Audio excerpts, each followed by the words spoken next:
Assalamualaikum warahmatullahi wabarakatuh. Perkenalkan, saya Maya Sari Harahap dari Program Studi Komunikasi dan Penyiaran Islam dengan NIM 0101233178 semester 1. Pada video pembelajaran kali ini, saya akan memperkenalkan tentang hadis Nabi Shallallahu Alaihi Wasallam. Etimologi hadis. Berbicara tentang hadis secara etimologi, hadis merupakan suatu bentuk masdar yang berarti komunikasi, cerita, percakapan, baik dalam konteks agama maupun duniawi atau dalam konteks sejarah.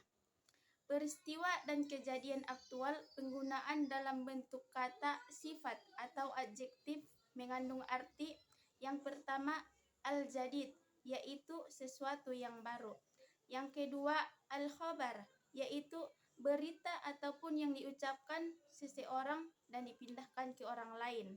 Yang ketiga, al-qorib, yaitu sesuatu yang dekat.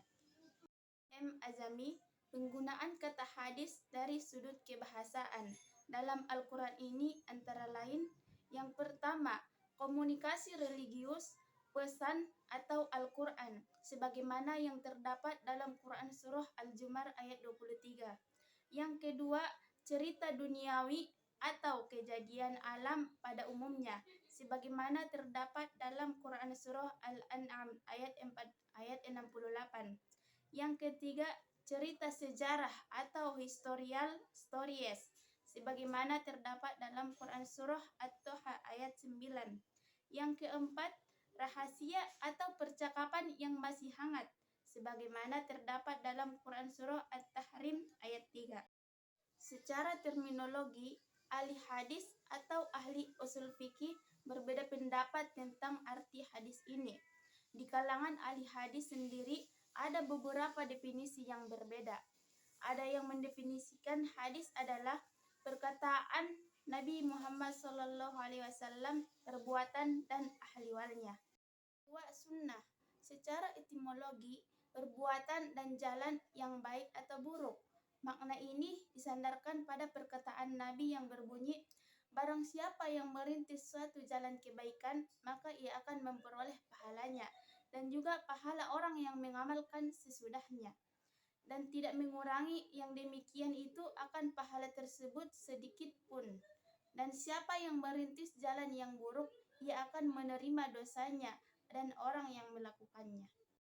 Sedangkan menurut istilah atau terminologi yang digunakan muhaddisin, sunnah adalah segala sesuatu yang dikaitkan dengan Nabi Shallallahu Alaihi Wasallam, baik berbentuk perkataan, perbuatan, takrir, bentuk fisik moral maupun perjalanan hidup, baik dilakukan sebelum diangkat menjadi rasul atau seperti bertahabus di Gua Hirah maupun sesudah menjadi rasul. Ketiga, khobar. Kata khobar menurut bahasa yaitu an-naba atau berita. Dan sedangkan menurut istilah, khobar terdapat menjadi 3 bagian. Yang pertama yaitu khobar adalah sinonim dari hadis, yaitu sesuatu yang disandarkan kepada Nabi Shallallahu Alaihi Wasallam dari segi perkataan, perbuatan, takrir, dan sifat. Yang kedua, khobar berbeda dengan hadis.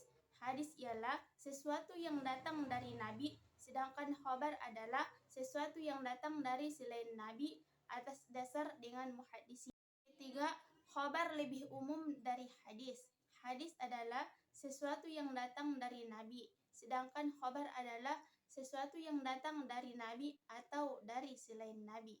Yang keempat, adsor. Secara etimologi berarti bagian al-sa'i, yaitu sisa atau peninggalan sesuatu. Sedangkan secara terminologi terdapat 2 bagian, yaitu yang pertama, adsor adalah sinonim dari hadis, yaitu segala sesuatu yang berasal dari Nabi Shallallahu Alaihi Wasallam. Dan yang kedua, adsor berbeda dengan hadis, yaitu sebagaimana yang berbunyi, segala sesuatu yang disandarkan kepada sahabat dan tabi'in yang terdiri atas perkataan dan perbuatan. Dari pengertian tentang hadis, sunnah, khobar, dan adsor dapat diambil suatu kesimpulan bahwa dari keempat peristiwa tersebut memiliki persamaan, yaitu segala sesuatu yang dikaitkan kepada Nabi Shallallahu Alaihi Wasallam, baik berupa perkataan, perbuatan maupun ketetapan. Kedudukan dan fungsi hadis. Dari segi keberadaannya sebagai wahyu dan sumber syariah yang wajib diamalkan isinya, sunnah sejajar dengan Al-Quran, dan dari segi tingkatannya ia berdampingan dengan Al-Quran karena ia berfungsi menjelaskan.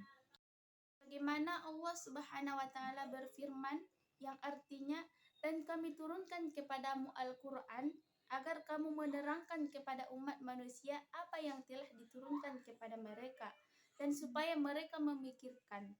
Quran Surah Al-Nahl ayat 44. Sekian video pembelajaran yang dapat saya sampaikan. Kurang dan lebihnya saya minta maaf, kepada Allah saya minta ampun. Wabillahi taufik wal hidayah. Wassalamualaikum warahmatullahi wabarakatuh.